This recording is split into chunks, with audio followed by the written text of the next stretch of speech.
हमारी आज की कहानी है अदालत का फैसला। अरे मुरारी बाबू, आइए आइए, बड़े दिनों बाद दर्शन दिए आपने। पहले तो आए दिन सब्जियां लेने आ जाते थे। सब्जी वाले ने पूछा, अरे रामलाल, दो बूढ़े जन कितनी सब्जियां खा लेंगे? फिर महंगाई भी तो दिन ब दिन बढ़ती जा रही है, ज्यादा खर्चा क्यों करना? मुरारी लाल जी ने जवाब में कहा। ये बात तो है बाबूजी। अच्छा बताइए, कौन कौन सी सब्जी दूं? सब्जी वाले ने बड़ी उत्सुकता से पूछा। तो कुछ सोचते हुए मुरारी लाल जी बोले, बस 1 किलो प्याज और आधा किलो आलू ही दे दो, एक फूल गोभी भी डाल देना। ठीक है बाबूजी, 150 रुपए हो गए। सब सब्जियों के साथ धनिया पत्ती और हरी मिर्च डालते हुए सब्जी वाले ने कहा। तो मुरारी लाल जी ने संकोच भरी नजरों से उसकी ओर देखा और अपने कुर्ते की जेब से 100 रुपए निकाले और बोले, रामलाल, अभी ये 100 रुपए ही रख लो। पैसे तो मैं ज्यादा लेकर आया था, लेकिन पहले दवाइयां खरीदने चला गया। दवाइयों की कीमतें भी इतनी बढ़ गई हैं कि सारे पैसे वहीं खर्च हो गए। 50 रुपए फिर दे दूंगा। तो रामलाल बोला, बाबूजी, बरसों से आप मुझसे सब्जी खरीद रहे हैं, आपसे कभी पैसे मांगे हैं मैंने? जब पैसे हों तब दे देना। अभी आप ये 100 रुपए भी रख लीजिए। अरे नहीं रामलाल, मैं 1-2 दिन में आता हूँ, कहते हुए मुरारी लाल जी सब्जियां लेकर घर वापस लौट आए। आ गए आप? अरे ये क्या, आप तो पसीने से पूरी तरह भीग चुके हैं। पैदल गए थे क्या? मुरारी लाल जी की पत्नी सुगंधा जी ने पूछा। तो मुरारी लाल जी ने हाँ में सिर हिला दिया। फिर सुगंधा जी बोली, कितनी बार आपको कहा है कि ऑटो कर लिया करो, लेकिन आप मानते कहाँ हैं। और ये क्या, आप तो सब्जियां लेने गए थे, बस आलू प्याज लेकर वापस लौट आए। और क्या करता सुगंधा, जेब में सिर्फ 100 रुपए थे। ये सब्जियां भी उधार लेकर आया हूँ। अपनी इज्जत बचाने के लिए सब्जी वाले को भी झूठ बोलना पड़ा कि पैसे तो लाया था पर दवाइयों पर खर्च हो गए। कहने को तो IAS बेटे का बाप हूँ, लेकिन जेब में फूटी कोड़ी भी नहीं। कहते कहते मुरारी लाल जी की आंखें नम हो गई। तो सुगंधा जी बोली, अरे पेंशन के पैसे खत्म हो गए थे तो अजय को फोन करके पैसे भेजने को कह देते। पेंशन आने में तो अभी 2-3 दिन बाकी हैं। लेकिन सुगंधा, उसे खुद भी तो समझना चाहिए ना कि माँ बाप के प्रति भी उसके कुछ कर्तव्य हैं। पेंशन के तौर पर जो 20,000 रुपए मुझे प्रति माह मिलते हैं, उसमें से भी 10,000 रुपए लोन की किस्त के रूप में चले जाते हैं। वो लोन जो मैंने कभी अपने बेटे की पढ़ाई के लिए लिया था, उसे मैं आज तक नहीं चुका पाया हूँ। और महंगाई इतनी है कि इतनी कम आय में इस महानगर में रहना नामुमकिन है। जिस बेटे का करियर बनाने के लिए हम लोगों ने अपनी इच्छाओं का गला घोट दिया, वही बेटा आज अपने माँ बाप को छोड़कर अपना अलग बंगला बनाकर उसमें ठाठ से रह रहा है। क्यों? क्या हमें बुढ़ापे में अपने बच्चों के साथ की जरूरत नहीं थी? मुरारी लाल जी के दिल की कड़वाहट शब्दों के जरिए बाहर आई तो सुगंधा जी के दिल में छिपा दर्द भी आंसुओं के जरिए बाहर आने को बेताब हो उठा। परंतु जैसे तैसे अपने आंसुओं को छिपाते हुए चेहरे पर एक फीकी सी मुस्कुराहट लिए अपने पति को समझाने लगी, अरे आजकल के बच्चे अपनी मर्जी के मालिक हैं, वो अपने तौर तरीके से रहना चाहते हैं, तो इसमें हर्ज ही क्या है? बच्चे खुश रहें, माँ बाप की खुशी तो इसी में है। बस भी करो सुगंधा, क्यों अपने बेटे बहू की करतूतों पर पर्दा डालती हो? मुरारी लाल जी ने गुस्से से कहा। तो सुगंधा जी कुछ देर के लिए शांत हो गई और फिर उन्हें प्यार से समझाने लगी, अजी, मैं आपकी सब बातों को भली भांति समझती हूँ, लेकिन बड़े सयाने कह गए हैं कि जब किसी पर जोर ना चले तो खुद को समझा लेने में ही भलाई है। अब चलिए अपने बेटे को फोन लगाइए। मुरारी लाल जी के हाथों में मोबाइल देते हुए सुगंधा जी बोली और उनके पास सोफे पर बैठ गई। मुरारी लाल जी ने फोन लगाया, परंतु बेल जाती रही, किसी ने फोन नहीं उठाया। बहुत बार कोशिश करने के बाद आखिरकार उनके बेटे अजय ने फोन उठाया, परंतु इससे पहले कि मुरारी लाल जी कुछ कहते, अजय बोला, पिताजी, मेरे पास अभी बिल्कुल समय नहीं है, मैं आपसे कल बात करता हूँ। ऐसा कहकर उसने फोन रख दिया। क्या हुआ, फोन नहीं उठाया क्या? सुगंधा जी ने पूछा तो मुरारी लाल जी बोले, अरे नहीं, फोन तो उठाया था, लेकिन समय नहीं है तुम्हारे लाडले के पास। कहता है कल बात करूंगा। बड़ा अफसर है, होगा किसी जरूरी काम में। चलो मैं आपके लिए चाय बनाती हूँ। कहते हुए सुगंधा जी रसोई घर में चली गई। अगले दिन मुरारी लाल जी अपने बेटे के फोन का इंतजार करते रहे, लेकिन उसका फोन नहीं आया। ऐसा भी क्या बिजी है जो अपने माँ बाप को एक फोन तक नहीं कर सकता तुम्हारा बेटा? मुरारी लाल जी उदासी भरे स्वर में बोले। तभी उनका मोबाइल बज उठा तो सुगंधा जी ने कहा, देखा, इतना भी बुरा नहीं है हमारा बेटा जितना आप समझते हैं। अरे तुम्हारे बेटे का फोन नहीं है, हमारे पुराने पड़ोसी मिस्टर वर्मा है। कहते हुए मुरारी लाल जी ने फोन उठाया तो दूसरी ओर से आवाज आई, अरे भाई मुरारी लाल जी, कैसे हो? तबीयत तो ठीक है ना? हाँ हाँ, सब ठीक है, मुरारी लाल जी ने कहा तो मिस्टर वर्मा बोले, अगर सब ठीक है तो कल पार्टी में क्यों नहीं आए आप लोग? ये बात सुनकर मुरारी लाल जी विस्मित स्वर में बोले, पार्टी? कैसी पार्टी? अरे भाई, तुम भी कमाल करते हो, कल तुम्हारे बेटा बहू की मैरिज एनिवर्सरी थी। इतनी शानदार पार्टी दी थी उन्होंने। ये बात सुनकर तो मुरारी लाल जी को जैसे काटो तो खून नहीं, उनका पूरा शरीर सुन्न सा पड़ गया था। तभी मिस्टर वर्मा बोले, क्या हुआ मुरारी लाल जी, कहाँ खो गए? फिर खुद को संभालते हुए मुरारी लाल जी बोले, हाँ हाँ, वो बच्चों ने बुलाया तो था, लेकिन मेरे सिर में बहुत दर्द था, इसलिए जाने का मन नहीं किया। और वैसे भी बाहर का खाना हमें कुछ खास अच्छा नहीं लगता। तो मिस्टर वर्मा बोले, वैसे एक बात तो माननी पड़ेगी मुरारी लाल जी, आज आपका बेटा जिस मुकाम पर पहुंच चुका है, सब आपके बरसों की तपस्या का फल है। बड़े बड़े लोगों के साथ उठना बैठना है आपके बेटे का, और अब तो उसे नौकरी में और भी तरक्की मिल गई है। सब आपकी मेहनत का नतीजा है। मिस्टर वर्मा कहते जा रहे थे और मुरारी लाल जी नम आंखें लिए वो सब बातें सुनते जा रहे थे। कुछ देर मिस्टर वर्मा से बात करने के बाद जब मुरारी लाल जी ने फोन रखा तो सुगंधा जी आश्चर्यचकित होते हुए बोली, ये आप फोन पर झूठ क्यों बोल रहे थे? कल आपको सरदर्द कब हुआ? फिर मुरारी लाल जी ने एक गहरी सांस लेते हुए कहा, सुगंधा, कल हमारे बेटे बहू की मैरिज एनिवर्सरी थी। कल रात को हमारे अफसर बेटे ने 5 स्टार होटल में पार्टी दी है अपने दोस्तों और जान पहचान वालों को। इसी काम में व्यस्त होगा हमारा बेटा, जो हमसे बात करने के लिए भी उसके पास समय नहीं था। ये सुनकर सुगंधा जी हैरानी से बोली, अरे हाँ, कल तो 12 अगस्त थी। 12 अगस्त को तो बच्चों की एनिवर्सरी होती है, हम भूल कैसे गए उन्हें विश करना। शायद बच्चे हमसे नाराज होंगे तभी। तुम भी हद करती हो सुगंधा, हमने विश नहीं किया तो क्या तभी उन्होंने हमें पार्टी में नहीं बुलाया? असल बात तो ये है कि उन तथाकथित हाई सोसाइटी के लोगों के बीच हमें बुलाकर वो अपनी बेइज्जती करवाना नहीं चाहते थे। मिस्टर वर्मा बता रहे थे कि पार्टी में शहर के बड़े बड़े रसूखदार लोग आए हुए थे। तुम ही बताओ सुगंधा, अब मैं उन्हें झूठ ना बोलता तो और क्या कहता कि हमारे बेटे ने अपनी पार्टी में अपने माँ बाप को न्योता तक नहीं दिया। अभी मुरारी लाल जी अपनी पत्नी को ये सब बातें बता ही रहे थे कि उनके मोबाइल पर नोटिफिकेशंस आने लगे। देखा तो मिस्टर वर्मा ने रात की पार्टी की कुछ तस्वीरें और वीडियो व्हाट्सएप पर शेयर की थी। सभी फोटोज और वीडियोस को देखकर मुरारी लाल जी और सुगंधा जी हैरान हो गए। पार्टी वाकई बहुत शानदार थी। बहुत बड़े बड़े मंत्री और सेलिब्रिटीज आए हुए थे। अजय के दोस्तों और जान पहचान के लोगों के अलावा उनकी बहू के माता पिता और अन्य रिश्तेदार भी पार्टी में शामिल थे।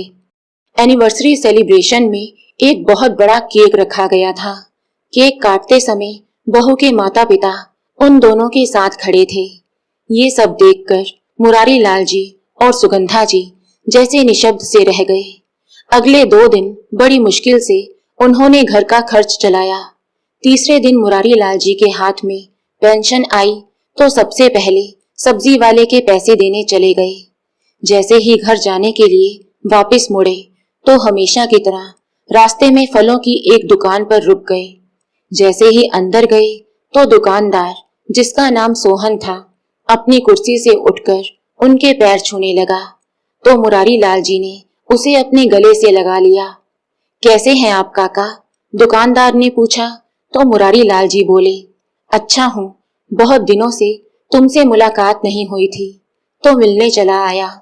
काम धंधा तो ठीक चल रहा है ना?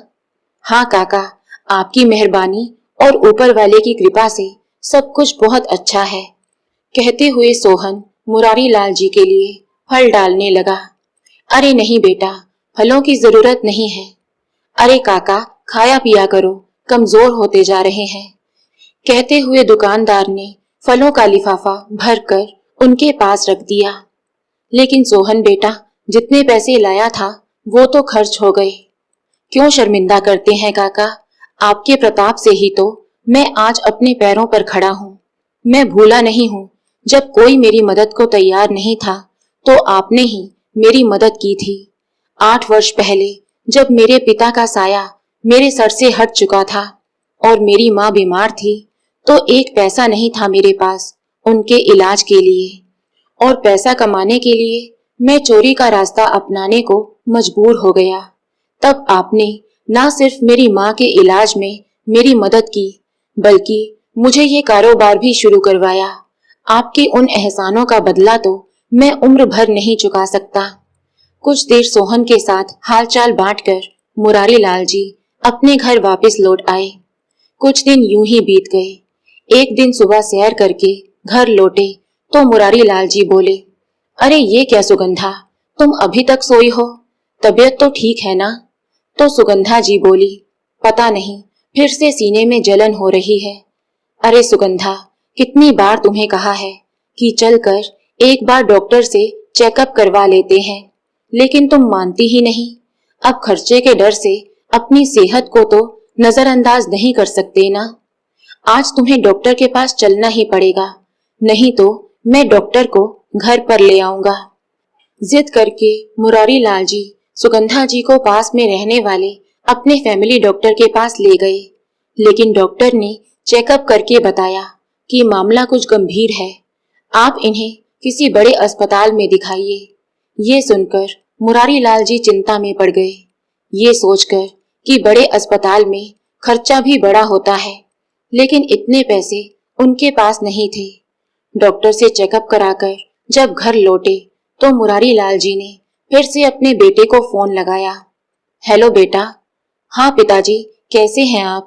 बड़े दिनों से कोशिश कर रहा हूँ कि कुछ समय निकाल कर आप लोगों से मिलने आ सकूं, लेकिन क्या करूं, हर बार कोई ना कोई काम निकल ही आता है।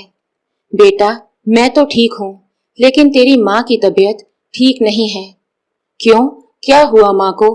अजय ने पूछा तो मुरारी लाल जी उदासी भरे स्वर में बोले, कुछ दिनों से बीमार चल रही है, डॉक्टर ने बड़े अस्पताल में दिखाने की सलाह दी है, और तुझे तो पता ही है कि इतने पैसे मेरे पास नहीं है। तो पिताजी, उन्हें डॉक्टर मल्होत्रा के पास ले जाइए ना, मैं उनसे बात कर लूंगा। हाँ बेटा, वो तो ठीक है, लेकिन अगर वो टेस्ट करवाने को बोलेंगे या फिर किसी और अस्पताल में जाने को कहेंगे तो पैसे तो चाहिए होंगे ना। अरे पिताजी, पूरे शहर में आप कहीं से भी इलाज करवाइए, कोई भी टेस्ट करवाइए, बस मुझे बता देना। अब मैं फोन रखता हूँ पिताजी, मुझे बहुत काम है। मुरारी लाल जी फोन पर हेलो हेलो बोलते रह गए, लेकिन दूसरी ओर से फोन कट चुका था। वे लाचार होकर कुर्सी पर बैठ गए। 3 दिन बाद जब रविवार आया तो अजय ने अपनी पत्नी मोहिनी से कहा, जल्दी तैयार हो जाओ, आज माँ पिताजी से मिलने जाना है। क्या? मैं नहीं जाने वाली उस बस्ती में, मोहिनी ने तपाक से जवाब दिया। तो अजय बोला, लेकिन मोहिनी, माँ की तबीयत खराब है, 2 दिन हो गए पिताजी का फोन आया था, मिलने जाना तो दूर, मैं तो उन्हें पैसे तक नहीं भेज सका। हाँ, तो ड्राइवर के हाथ पैसे भेज दो ना, लेकिन मुझे चलने को मत कहो। अरे, लेकिन माँ का हालचाल पूछने तो जाना पड़ेगा। ये तो अच्छा हुआ कि पिताजी का दोबारा फोन नहीं आया, नहीं तो मेरे पास तो बिल्कुल ही समय नहीं था वहां जाने के लिए। ये सुनकर मोहिनी बोली, मैं तुम्हें बताना ही भूल गई, 2 दिन पहले पिताजी का फोन आया था मेरे फोन पर। क्या? और तुमने बताया तक नहीं? तुम उस समय वीडियो कॉन्फ्रेंस में बिजी थे, वो तुमसे बात करना चाहते थे। मैंने कहा मैं बाद में बात करवा दूंगी, लेकिन मुझे नहीं लगता कि कोई परेशानी वाली बात होगी। अजय ने उसी समय अपने पिता को फोन लगाया, लेकिन फोन बिजी जा रहा था। मैं अभी वहां जाता हूँ, कहकर अजय तैयार होकर बाहर निकल गया। कुछ देर बाद मुरारी जी के घर के बाहर एक बड़ी सी गाड़ी आकर रुकी और गाड़ी से उतरकर अजय घर के अंदर आया। उस समय मुरारी जी अपने एक दोस्त के साथ बैठे हुए थे। घर के अंदर आते ही उसने उन दोनों के पैर छुए। अपनी जेब से 10,000 रुपए निकालकर मेज पर रखे और पास रखे टेलीफोन की ओर देखते हुए बोला, क्या पिताजी, मैंने आपको कितनी बार फोन किया, लेकिन आपका फोन ही नहीं लगा। ये देखो, आपने रिसीवर ही ठीक नहीं रखा। अच्छा, और मैं जो तुम्हें 2 दिनों से फोन कर रहा हूँ, उसका क्या? क्या बताऊं पिताजी, मैं कितना व्यस्त था। जिस समय आपका फोन आया, मैं उस समय सीएम के साथ कॉल पर था। आपने दोबारा फोन क्यों नहीं किया? बेटा, मैंने एक बार नहीं, कम से कम 10 बार फोन लगाया था बहू के मोबाइल पर। यकीन नहीं होता तो देखो मेरा मोबाइल। अच्छा, शायद स्विच ऑफ होगा उसका फोन। चलो छोड़ो, आप ये मिठाई खाओ। आपके बेटे की तरक्की हो चुकी है, कैबिनेट सेक्रेटरी बन चुका हूँ अब मैं। लीजिए काका, आप भी खाइए। माँ, जल्दी बाहर आओ, आपकी फेवरेट मिठाई लाया हूँ मैं, बहुत बड़ी खुशखबरी है। बेटा, तुम्हारी माँ अब इस दुनिया में नहीं रही, मुरारी लाल जी गंभीर स्वर में बोले तो अजय की हैरानी का ठिकाना ना रहा। सिर्फ तुम्हारी लापरवाही के कारण मेरी सुगंधा हमेशा हमेशा के लिए, कहते हुए मुरारी लाल जी की आंखें आंसुओं से भर आई। क्या? ये क्या कह रहे हैं आप? तभी मुरारी लाल जी के दोस्त भूषण जी ने कहा, बेटा, तुम्हारे पिता ने डॉक्टर मल्होत्रा से सलाह ली तो उन्होंने अच्छे अस्पताल में जाने को कहा, लेकिन बड़े अस्पताल वालों ने बिना पैसे के तुम्हारी माँ को एडमिट नहीं किया। तुम्हारा ये बूढ़ा बाप अस्पताल वालों के सामने गिड़गिड़ाता रहा, लेकिन पैसे जमा करवाए बिना वो इलाज शुरू करने को तैयार ही नहीं थे। ये सब सुनकर अजय के होश उड़ गए। वो अपना सिर पकड़कर बैठ गया। उसकी लापरवाही के कारण ही आज उसकी माँ इस दुनिया में नहीं थी। फिर स्वयं को संभालते हुए बोला, और माँ का अंतिम संस्कार? अंतिम संस्कार भी परसों ही हो चुका है। फिर रोते हुए अजय बोला, ऐसा कैसे हो सकता है, आपने मुझे बताया तक नहीं। हाँ बेटा, मेरे पास यहाँ बहुत लोग हैं मेरी मदद के लिए। तुम जाओ अपने घर। जब हमें जरूरत थी तब अगर तुम वहां होते तो आज सुगंधा हमारे साथ होती। अब निकल जाओ यहाँ से। और हाँ, अपने ये पैसे भी लेते जाना, अब मुझे इनकी कोई जरूरत नहीं है। उसके बाद अजय उदास भाव से अपने घर वापस लौट आया। पिताजी मेरे साथ ऐसे कैसे कर सकते हैं? मैं तो अपनी माँ के अंतिम दर्शन भी नहीं कर पाया। अजय की इस बात पर उसकी पत्नी मोहिनी बोली, लेकिन पिताजी ने उनका संस्कार इतनी जल्दी क्यों कर दिया? मोहिनी, अगर तुमने फोन उठाया होता तो ये नौबत ना आती। ये देखो, तुम्हारे फोन में 10 मिस्ड कॉल्स हैं। लेकिन अजय, ये कॉल्स किसी अननोन नंबर से आई हैं। मुझे कैसे पता चलेगा कि फोन किसका है? 2 दिन बीते तो अजय के पास उसके ससुर का फोन आया। मोहिनी ने फोन उठाया तो आवाज आई, बेटी, जल्दी से टीवी ऑन करो। लेकिन हुआ क्या? सवाल मत पूछो मोहिनी, न्यूज चैनल लगाओ। मोहिनी ने जल्दी से टीवी चलाया तो सामने खबर आ रही थी, अदालत ने आज एक अभूतपूर्व निर्णय लिया है।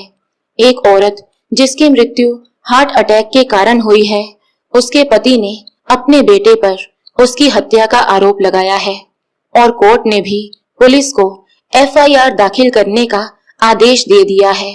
और जिस पर हत्या का आरोप लगा है वो और कोई नहीं बल्कि कैबिनेट सेक्रेटरी अजय कुमार है। ये सुनकर तो अजय और मोहिनी की हवाइयां ही उड़ गई। फिर स्क्रीन पर दिखाई दिए मुरारी लाल जी। तो बताइए सर, जब आपकी पत्नी की मृत्यु हार्ट अटैक से हुई है तो आपने अपने बेटे पर हत्या का आरोप कैसे लगाया? जी मैडम, ये एक हत्या ही है। मेरी पत्नी की मृत्यु मेरे बेटे की लापरवाही के कारण हुई है। अगर मेरी पत्नी को समय से इलाज मिल जाता तो वो आज जिंदा होती। मेरा मानना है कि आज बहुत से बुजुर्ग ऐसी ही समस्याओं से गुजर रहे हैं और मैं इस बात का माननीय कोर्ट का आभारी हूँ जो उन्होंने मुझे इन समस्याओं को सामने लाने का मौका दिया। मुझे पूरा यकीन है कि मुझे न्याय जरूर मिलेगा। ये देखकर तो मोहिनी का मुंह खुला का खुला रह गया और अजय को तो जैसे काटो तो खून नहीं। जब मुरारी लाल जी घर लौटे तो उनके पास फोन आया। हेलो पिताजी, आप मेरे साथ ये सब कैसे कर सकते हैं? फिर मुरारी लाल जी बोले, बेटा अब तो कोर्ट में ही बात होगी, और फोन रख दिया। फिर मुरारी लाल जी अपनी आराम कुर्सी पर बैठ गए और आंखें बंद की तो आंसुओं से सराबोर आंखों से आंसू निकलकर उनके झुर्रीदार गालों को भिगो गए। धीरे धीरे इस केस की खबर पूरे शहर में आग की तरह फैलने लगी और इस कारण अजय को नौकरी से सस्पेंड कर दिया गया। अब मुकदमा कोर्ट में गया तो मुरारी लाल जी ने अपना केस खुद ही लड़ने का फैसला किया।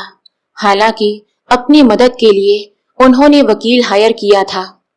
कार्यवाही शुरू की गई तो मुरारी लाल जी ने सबसे पहले अपने फैमिली डॉक्टर को बुलाया और पूछा, जिस दिन मैं अपनी पत्नी को आपके पास चेकअप के लिए लेकर आया था उस दिन क्या क्या हुआ था, आप सबको बता दीजिए।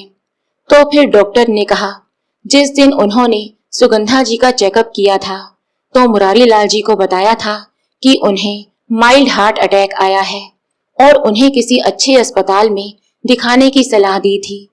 मुरारी लाल जी के पास फीस के भी पूरे पैसे नहीं थे, इसलिए मैंने उनसे कहा था कि आप पैसे बाद में दे देना।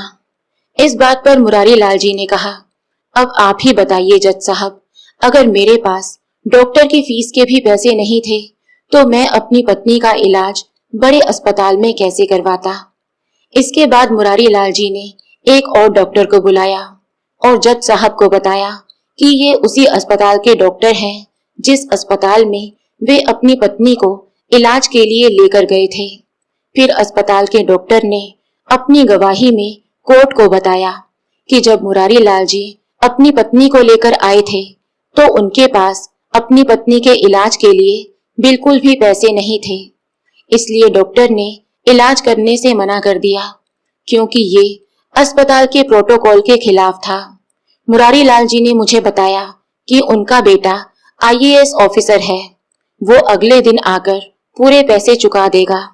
परंतु जब अस्पताल मैनेजमेंट ने उन्हें अपने बेटे से बात करवाने को कहा तो वो काफी देर तक फोन लगाते रहे लेकिन अपने बेटे से बात नहीं करवा पाए। डॉक्टर की इस गवाही पर मुरारी लाल जी बोले, जज साहब, मैं उस रात अपने बेटे को फोन लगाता रहा लेकिन उसने फोन नहीं उठाया और फिर जब मैंने अपनी बहू मोहिनी को फोन लगाया तो उसने कहा कि अजय अभी किसी काम में व्यस्त है। मैं उसे बताने ही लगा था कि इस वक्त बहुत इमरजेंसी है लेकिन उसने बिना सुने ही फोन काट दिया। जज साहब, पैसे ना होने के कारण कोई डॉक्टर मेरी पत्नी का इलाज करने को तैयार नहीं था। उसके बाद जैसे ही मैं अपनी पत्नी को लेकर सरकारी अस्पताल में जा रहा था उसी दौरान उसकी हालत बहुत गंभीर हो गई और उसने वहीं रास्ते में ही दम तोड़ दिया। इस पर अजय के वकील ने अपनी दलील दी और मुरारी लाल जी को दोषी ठहराते हुए बोला, आपको उसी अस्पताल में रहकर अजय को फिर से फोन करना चाहिए था। कुछ समय बाद वो फोन का जवाब जरूर देता लेकिन आपने अपनी पत्नी को ले जाने में जल्दबाजी दिखाई जिस कारण उनकी मृत्यु हो गई। फिर मुरारी लाल जी गुस्से से बोले, एकदम गलत। पूछिए डॉक्टर साहब से कि मैंने वहां कितनी देर इंतजार किया और कितनी बार अपने बेटे को फोन लगाया। जब कहीं से कोई मदद नहीं मिली तभी मैं अपनी पत्नी को सरकारी अस्पताल में लेकर जा रहा था कि शायद उसकी जान बच सके। अगर इससे ज्यादा इंतजार करता तो केवल इतना ही फर्क पड़ता कि मेरी पत्नी सड़क की बजाय अस्पताल में मर जाती। इन सब बातों को सुनने के बाद जज साहब ने अगली हियरिंग के लिए तारीख दे दी। जैसे ही सुनवाई खत्म हुई और मुरारी लाल जी बाहर निकले तो मीडिया वाले उनका इंटरव्यू लेने को तैयार खड़े थे, क्योंकि एक आम आदमी होते हुए भी जिस तरह की दलीलें उन्होंने पेश की थी, बड़े बड़े वकील भी उसके आगे घुटने टेक दें। अगली सुनवाई में जज साहब ने मुरारी लाल जी से पूछा कि आखिर आप इस केस से चाहते क्या हैं? तो मुरारी लाल जी ने कहा कि उन्हें 2.5 करोड़ रुपए की रकम चाहिए। ये बात सुनकर जज साहब बोले, लेकिन इतने रुपए ही क्यों? तो मुरारी लाल जी ने कहा, क्योंकि मैंने आज तक जितने भी पैसे अपने बेटे पर खर्च किए हैं वो कुल मिलाकर 2.5 करोड़ रुपए की रकम बनती है। तभी अजय का वकील बोला, आप पागल हो गए हैं मिस्टर मुरारी, आप जानते भी हैं आप क्या कह रहे हैं? तो मुरारी लाल जी बोले, जब अजय 5 साल का था तब हमें पता चला कि उसे दिल की एक गंभीर बीमारी है जिसका इलाज ऑपरेशन से ही संभव था और जिस पर लाखों रुपए का खर्च होना था। इतने पैसे मेरे पास नहीं थे तो अपने बेटे के इलाज के लिए अपने गांव की जमीन बेच दी। अगर आज वही जमीन मेरे पास होती तो उसे बेचने पर मुझे लाखों नहीं बल्कि करोड़ों रुपए मिलते। इसलिए मुझे उस जमीन की आज की कीमत जितनी रकम चाहिए अपने बेटे से, और इसके साथ साथ मुझे वो रकम भी चाहिए जो मैंने अपने बेटे की पढ़ाई पर खर्च की। अजय हमेशा से आईएएस बनना चाहता था, लेकिन इसके लिए उसे अच्छी कोचिंग की जरूरत थी। कोचिंग की फीस इतनी ज्यादा थी कि मैं उसे अफोर्ड नहीं कर सकता था, इसलिए उसकी पढ़ाई के लिए मुझे लाखों का लोन लेना पड़ा, जिसकी किस्त मैं आज तक चुका रहा हूँ। मेरी इतनी हैसियत नहीं थी, लेकिन फिर भी अपनी हैसियत से बाहर जाकर मेहनत करके अपने बेटे को बड़ा किया, और आज जब वो आईएएस ऑफिसर बन गया तो हमें उसी पुराने मकान में छोड़कर अपनी बीवी के साथ आलीशान बंगले में रहने लगा। उसके बाद वो हमारी सारी जिम्मेदारियों से मुक्त हो गया। अपने इकलौते बेटे का चेहरा देखने तक को तरस गए थे हम लोग। कहते कहते मुरारी लाल जी रुआंसे हो गए। इन सब बातों से मेरी पत्नी भी टेंशन में रहने लगी थी और शायद इसी वजह से उसे हार्ट अटैक आ गया। फिर भरे गले से मुरारी लाल जी बोले, जज साहब, जब बच्चे बड़े हो जाते हैं तो अपनी जिंदगी में इतने व्यस्त हो जाते हैं कि अपने माँ बाप को ही भूल जाते हैं। जिन माँ बाप ने दिन रात एक करके अपने बच्चों को पाल पोस कर बड़ा किया, उन्हीं माँ बाप की बूढ़ी आंखें अपने बच्चों की एक झलक पाने को तरस जाती हैं। खैर, जिस इंसान पर मैंने अपनी मेहनत के पैसे खर्च किए, अगर उसे ही मेरी कदर नहीं है तो उसे वो सारे पैसे भी वापस कर देने चाहिए। मुरारी लाल जी की ये दलील सुनकर कोर्ट में बैठे सभी लोगों की आंखें भी आंसुओं से भर आई। कोर्ट की सुनवाई के बाद अजय और मोहिनी थके हारे घर पहुंचे तो मोहिनी के पापा भी वहां पहुंच गए। मोहिनी किचन में चाय बनाने के लिए जाने लगी। तभी अजय ने कहा, मोहिनी, सच सच बताना, तुम्हें पता था ना कि अननोन नंबर से पिताजी ही फोन कर रहे थे? हाँ, मुझे पता था, और मैं जानती थी कि अगर मैंने फोन उठाया तो पिताजी फिर से अपनी परेशानियों का दुखड़ा रोना शुरू कर देंगे, इसलिए मैंने फोन नहीं उठाया।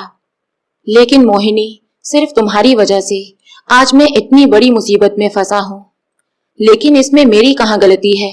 जब उन्होंने पहली बार फोन किया था तब फोन मैंने ही उठाया था। क्या उस समय वो पूरी बात नहीं बता सकते थे कि माँ की तबीयत खराब है? फिर अजय अपने ससुर जी से बोला, पापा, मुझे लगता है कि जो पैसे मेरे पिताजी ने मांगे हैं मुझे उन्हें दे देने चाहिए। इस बात पर मोहिनी गुस्से से भड़कते हुए बोली, बिल्कुल नहीं, आज तक तुम्हारे पिता ने तुम पर जितने भी पैसे खर्च किए हैं वो उनका फर्ज था। सभी माँ बाप अपने बच्चों के लिए करते हैं, उन्होंने कुछ नया नहीं किया जो खर्च के पैसे मांगने निकल पड़े हैं। ऊपर से हमारी जमाने भर में बेइज्जती करवा कर रख दी। मैं तुम्हें बता देती हूँ, जितनी बदनामी हमारी हुई है ना, अब तो मैं उन्हें एक पैसा भी नहीं देने दूंगी। शट अप मोहिनी, बकवास बंद करो अपनी, मैं पहले ही बहुत परेशान हूँ। अजय गुस्से से चिल्लाया तो उसके ससुर जी बोले, मेरे पास एक प्लान है जिससे सांप भी मर जाएगा और लाठी भी नहीं टूटेगी। कैसा प्लान पापा? अजय ने पूछा तो उसके ससुर जी ने उसे अपनी तरकीब बताई, जिसे सुनकर मोहिनी के चेहरे पर एक कुटिल मुस्कान आ गई। अजय को भी आइडिया पसंद आया तो उसके ससुर जी ने अपने मोबाइल से कहीं बात की और फिर फोन काटते हुए बोले, बस अगली हियरिंग में बाजी पलटी ही समझो। कोर्ट की अगली हियरिंग के लिए जब मुरारी लाल जी कोर्ट में पहुंचे तो वहां खड़े सभी पत्रकार अपने अपने चैनल के लिए न्यूज बनाने लगे। तभी मुरारी लाल जी के कानों में एक पत्रकार की आवाज आई, ऐसे बेटे को तो फांसी की सजा होनी चाहिए जिसके कारण उसके पिता को इतना दुख झेलना पड़े।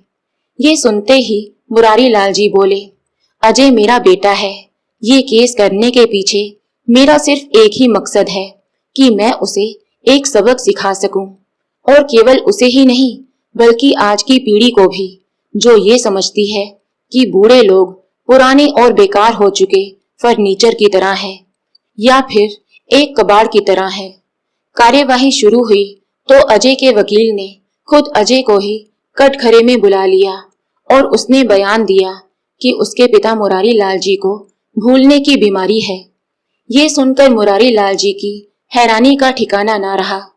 उसके बाद अजय के वकील ने मुरारी लाल जी के वकील से भी पूछताछ की और जब उनसे मुरारी जी के भूलने की बीमारी की बात पूछी तो उसने भी झूठी गवाही दे दी कि मुरारी जी बहुत सी बातें भूल जाते हैं। ये सुनकर मुरारी जी को बहुत गुस्सा चढ़ा। वो समझ गए थे कि उनके वकील का ईमान बिक चुका है और वो विरोधी खेमे में शामिल हो चुका है। लेकिन मुरारी जी इस स्थिति के लिए भी पूरी तरह से तैयार थे। वो उसी समय खड़े हुए और अपने वकील से ही बोले, वकील साहब, आपने सही कहा, मुझे भूलने की बीमारी है। मुझे तो ये भी याद नहीं कि मैंने ये केस किस दिन फाइल किया था, लेकिन आपको तो याद होगा ना। मुरारी लाल जी की ये बात सुनकर वकील हड़बड़ा उठा और दिमाग पर जोर डालते हुए बोला, शायद 17 या 18 सितंबर। जी नहीं, 20 सितंबर। अच्छा ये बताइए कि केस की सुनवाई कौन कौन सी तारीख को हुई? मुरारी लाल जी ने पूछा तो वकील बोला, मेरी डायरी में सब लिखा है, अभी देखकर बता देता हूँ। अरे अरे, इतनी तकलीफ करने की जरूरत नहीं है, अगर आपको याद नहीं तो मैं बता देता हूँ। 24 सितंबर, 4 अक्टूबर, 15 अक्टूबर और आज 27 अक्टूबर। अच्छा ये बताइए कि हम दोनों अभी जिस टैक्सी में बैठकर आए हैं उस टैक्सी का नंबर क्या था? इस प्रश्न पर वकील हैरान रह गया। तो फिर मुरारी लाल जी बोले, चलिए मैं बता देता हूँ, MH05EL 5346। मुरारी लाल जी की बात पर अजय और मोहिनी के साथ साथ उनका वकील भी हैरान खड़ा रह गया। उन्होंने साबित कर दिया था कि उनकी याददाश्त बाकी लोगों से कहीं ज्यादा तेज है। इसके बाद जज साहब अपने फैसले पर पहुंच गए और बोले कि अजय निर्दोष है। भले ही वो अपने माता पिता के प्रति लापरवाह रहा हो, परंतु उसे अपनी मां की हत्या का दोषी करार नहीं दिया जा सकता। लेकिन आज तक जितने भी पैसे मुरारी जी ने अपने बेटे पर खर्च किए हैं, वो पैसे तो अजय को उन्हें वापस लौटाने होंगे। ये फैसला सुनकर मुरारी लाल जी की आंखों में आंसू आ गए और जज साहब के सामने हाथ जोड़ते हुए बोले, मैं जानता था कि अजय को कोई सजा नहीं होगी, परंतु मैं समाज में जागरूकता लाना चाहता था ताकि आज की पीढ़ी अपने माँ बाप की कद्र करे और उन्हें सम्मान दे। इसके बाद जब मुरारी लाल जी घर पहुंचे तो उनके दोस्त भूषण जी उनके पास आए और बोले, यार मुरारी, मैं तो तेरा बहुत शुक्रगुजार हूँ। मेरा बेटा जो बेंगलुरु में नौकरी करता है, महीने में 1 या 2 बार बड़ी मुश्किल से फोन किया करता था, लेकिन जब से तुमने अपने बेटे के खिलाफ केस दाखिल किया है, उसके बाद से वो मुझे दिन में 2 बार फोन करने लगा है। और तो और हर वीकेंड पर मिलने भी आता है। ये सुनकर मुरारी जी के चेहरे पर एक मुस्कान आ गई। 2 महीने बीते तो एक दिन अजय के पास एक फोन आया। हेलो बेटा अजय, जन्मदिन मुबारक हो। ये सुनकर अजय की हैरानी का ठिकाना ना रहा, क्योंकि ये आवाज किसी और की नहीं बल्कि उसकी माँ सुगंधा जी की थी। माँ आप जिंदा हैं? कहते हुए अजय की आवाज कांपने लगी। तो दूसरी ओर से मुरारी लाल जी बोले, हाँ बेटा, तुम्हारी माँ जिंदा है। वो हमें छोड़कर कहीं नहीं गई थी। मैंने ही दुनिया वालों के सामने झूठ बोला था। ये सुनकर अजय की आंखों में खुशी के आंसू आ गए और सामने खड़ी मोहिनी को समझ ही नहीं आ रहा था कि आखिर हो क्या रहा है। जब फोन रखा और अजय ने मोहिनी को ये बात बताई तो वो गुस्से से तमतमा उठी। अब मैं उन्हें दिखाऊंगी कि कोर्ट में किसी को कैसे घसीटा जाता है। ये तुम क्या कह रही हो मोहिनी? अजय बोला तो मोहिनी ने कहा, उनकी वजह से हमारी जितनी बदनामी हुई है तुम्हें अंदाजा भी है। हर सोशल मीडिया साइट पर हमें ट्रोल किया जा रहा है। बाहर निकलती हूँ तो लोग मुझे देखकर तरह तरह की बातें करते हैं। घर से बाहर निकलना भी मुश्किल हो गया है। अब मैं उन्हें जेल भिजवाऊंगी। मोहिनी शांत हो जाओ। बिल्कुल नहीं, अब तुम देखते जाओ मैं क्या करती हूँ। कहते हुए मोहिनी ने अपने पापा को फोन लगाया। अगले ही दिन पुलिस मुरारी लाल जी को गिरफ्तार करके ले गई और केस रीओपन हो गया। जैसे ही पुलिस सुनवाई के लिए मुरारी लाल जी को अदालत में लेकर गई तो मीडिया वाले बोले, अरे बाबा, आपने ऐसा क्यों किया? सब लोगों को आप पर कितना विश्वास था। तो मुरारी लाल जी मुस्कुराते हुए बोले, मैंने कुछ गलत नहीं किया है। सुनवाई के दौरान मुरारी लाल जी से सारी घटना की सच्चाई पूछी गई तो उन्होंने कहा, जब मेरी पत्नी को एक अस्पताल में इलाज देने से मना कर दिया गया तो मैं उसे ऑटो में बिठाकर दूसरे अस्पताल ले जाने लगा। सुगंधा बिल्कुल बेसुध हो चुकी थी और रास्ते में ही मैंने सोहन को फोन कर दिया। वो सोहन जिसकी मैंने बरसों पहले थोड़ी सी मदद की थी, वो तुरंत मेरी मदद के लिए वहां पहुंच गया, जबकि मेरा अपना बेटा जो मेरा खून था उसे मेरी परेशानियों से कोई सरोकार ही नहीं था। सोहन ने तुरंत अस्पताल में पैसे जमा करवा दिए और सुगंधा का इलाज शुरू हो गया। दूसरे दिन उसे अस्पताल से डिस्चार्ज कर दिया गया तो मैंने उसे सोहन के साथ उसके घर पर भेज दिया। लेकिन अजय से मैं अब भी नाराज था, क्योंकि उसके कारण आज उसकी माँ की मृत्यु भी हो सकती थी और उसे सबक सिखाने के लिए ही मैंने एक झूठा डेथ सर्टिफिकेट इशू करवाया ताकि मैं उसके खिलाफ एक केस फाइल कर सकूं। ये सारी बात सुनकर मोहिनी गुस्से से आग बबूला हो गई और बोली, देखिए जज साहब, सब कुछ दूध का दूध और पानी का पानी हो चुका है। ये अपने ही बेटा बहू से इस हद तक नफरत करते हैं कि उनकी पूरे शहर में इज्जत की धज्जियां उड़ाकर रख दी। इसलिए आपसे गुजारिश है कि आप इन्हें कड़ी से कड़ी सजा दें और जो पैसे इन्होंने हमसे झूठ बोलकर लिए हैं वो पैसे ब्याज समेत हमें वापस दिलवाएं। सुगंधा जी जो कोर्ट में बैठी सारी बातें सुन रही थी, अब चुप ना रह सकी और कटघरे में आकर बोली, हमारा बेटा अजय शादी के पूरे 5 साल के बाद पैदा हुआ था। इसे पाने के लिए हमने कितने व्रत रखे, कितनी पूजा की, उसके बाद भगवान ने हमारी सुनी। जिस बच्चे को हमने इतनी मन्नतों से पाया, इतने प्यार से पाल पोस कर बड़ा किया, उसे उसके पैरों पर खड़ा किया, तो क्यों हमें उससे नफरत होगी? हमारा बेटा अफसर बन गया, हम लोगों से अलग हो गया, फिर भी हमारा प्यार उसके लिए कम नहीं हुआ।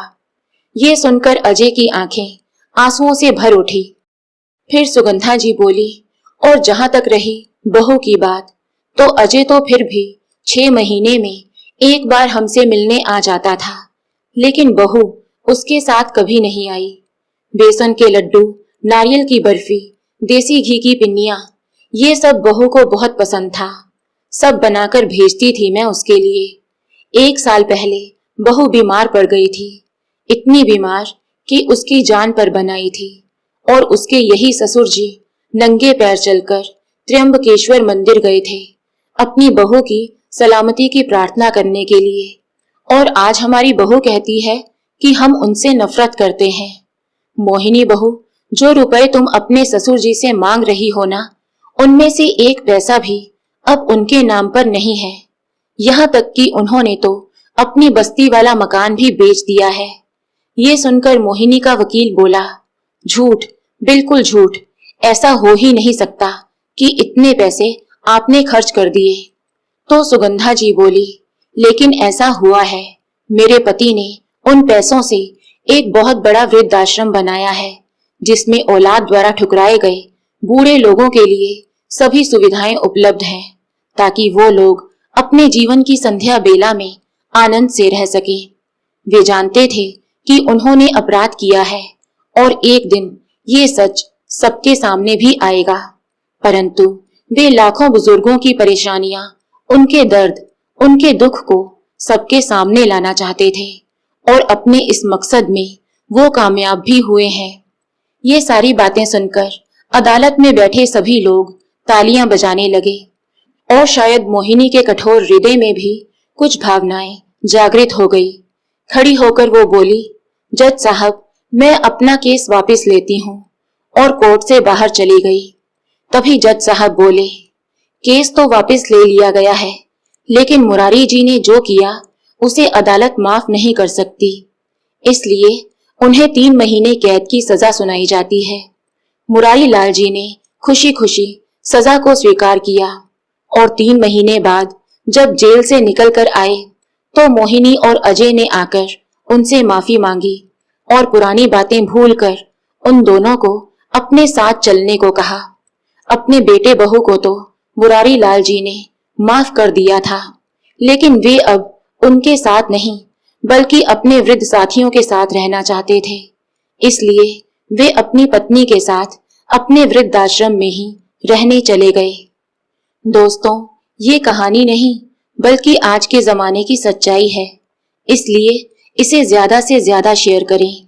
मिलते हैं एक नई कहानी के साथ। बहुत बहुत धन्यवाद।